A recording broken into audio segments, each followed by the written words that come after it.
jäänyt jonkun toisen koomikon lappu viereen. Jos mä kertoisin nää uudelleen, niin se olisi todennäköisesti hauskempi kuin tää mun. Mutta ennen kuin aloitetaan, niin haluan kertoa, mä hommasin tämmöiset keikkalasit. Mulla oli vähän aikaa eka keikkaa ja jotenkin häikäs hirveästi. Mä ajattelin, että mä näytän John Lennonilta. Niin. Ensimmäinen tuli kotiin, niin puoliso sanoi, että miksi sulla on Mikko Alatalon lasi?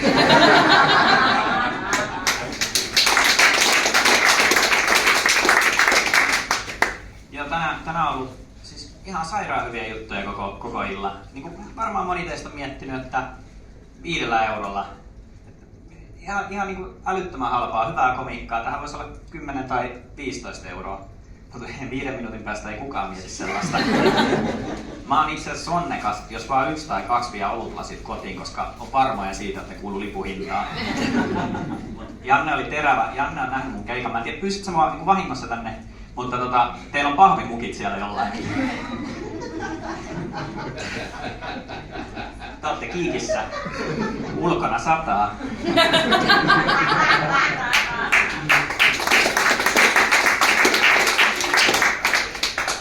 Lähettiin tänne vaimon kanssa, niin mä katsoin, että mitä vaimo pakkaa laukkuu. Hän otti virkkuukoukut ja kirjan mukaan. Nyt hän on tuolla takana. Hän on puhelimella, mutta joku voi edes luulla, että hän kuvaa. Joo, mutta ehkä tää nyt tästä. Onks täällä joku toinen tylsä ihminen? No niin. Joo, älä vaan sano, että sulla on mun jälkeen keikka. Onko sulla mun jälkeen keikka? Okei. Joo, mä mietin, että tässä on sulla aika monta niin muuta, jotka olisi voinut olla täällä. Mutta nyt kävi näin. Joo, mä oon oikeesti todella pahoillani siitä, että mulla on tänään vähän huono päivä ja mulla on ehkä pakko kertoa teille, että minkä takia mulla on näin huono itsetunto. Mulle Anoppi on ihan hirveän tärkeä ja se olisi pitkä tarina. Mutta sillä tausta ja pikkusen avatakseni, niin monesti illalla mietin, että kumpaa rakastan enemmän, vaimoani vai hänen äitiään. Mutta ei mennä siihen, se kestää liian pitkään. Mutta se on sillä lailla, mun Anoppi kehuu mua aina ihan hirveästi kaikesta. Mutta mä näytin sille mun viime keikan videon, ja arvatkaa mitä se sanoi. Ei. Hän sanoi oikeastaan näin. Henkka, hirveän hyvä. Hirveän taitava. Mä en ikinä pystyisi tohon. Vaikka sä mokaat ja kukaan ei naura, sä vaan jatkat.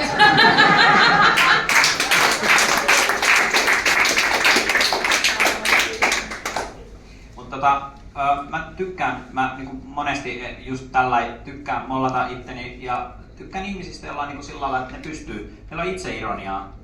Ja mä itse asiassa tosi paljon fiilistelen Jyrki Kataista. Vähän aikaa sitten oli lehdessä, että Jyrki ottaa vastuun näistä uusista pullonkorkeista Euroopan unionin alueella. Siilijärveläinen suomalainen poliitikko ottaa vastuun, että 750 miljoonaa Euroopassa kaataa proteiinijuomat rinnuksille. Ja jotenkin ajattelin, että siinä on kyllä niin kuin ihminen, joka ottaa vastuuta ja aloin sitten tutkimaan, että mistä muusta Jyrki on ottanut uransa aikana vastuuta. Ja kysyin tekoälyltä, arvatkaa mitä tuli. Jyrki otti vastuun myös eurokriisistä ja siitä, että 5 maata meinasi mennä konkurssiin. Mä nykyään avaan Helsingin Sanomat joka päivä niin, että mä odotan, että milloin siellä on se juttu, että Anneli Auerin tapaukseen uutta tietoa. Jyrki tunnustaa. Tai sitten Venäjän suurhyökkäys Ukrainaan. Jyrki osuus. Mutta sitten on myös ammattiryhmiä, jossa ei oteta mitään vastuuta. Tiedättekö, mitä ne ammattiryhmät on? Parturi. Olikohan oma vaimo? No, mutta kuitenkin. Tämmöiset kaikki niinku raksaduunarit. Mä en tiedä, onko teitä täällä paikalla tänään. Ei teitä ikinä ole silloin, kun teitä tarvittaisiin. Joo. Mä voisin kysyä sulta myöhemmin, että mitä tarkoittaa, kun laitetaan työnjohtoon joku asia. Ja viime syksynä meillä hajosi siis ilmalämpöpumppu viime kesänä.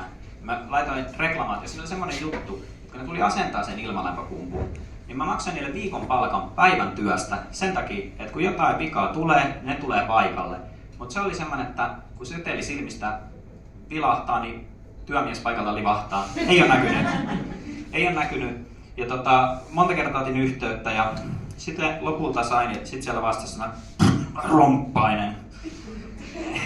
Ja hän sitten sanoi, joo, muistan kyllä tapauksen, että hän laittaa työjohdolle. Ja mä tarkistin firman tiedot. Siellä on hän ja hänen 18-kesäinen veljenpoikansa töissä.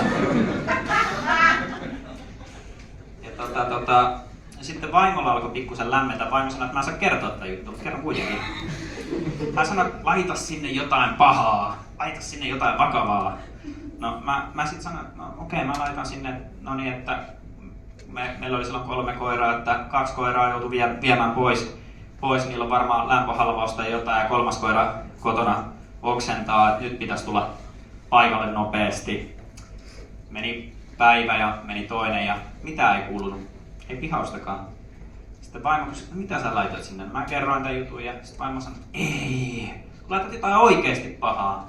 Sanoit, että vaimo ei anna seksiä, kun on niin kuuma kotona. Mä olin sellainen, että vitsi mikä sekopää, jossain on niin putki räjähtänyt, niin luuleeko se, että kun sieltä tulee puhelu, että nyt me jätetään tää putki tänne, että nyt siellä on tällainen tapaus jonkun kotona. Mennään sinne äkkiä korjaamaan se ilmalämpöpumppu. Seuraavana aamuna 7.30 oli romppainen paikalla. Kiitos.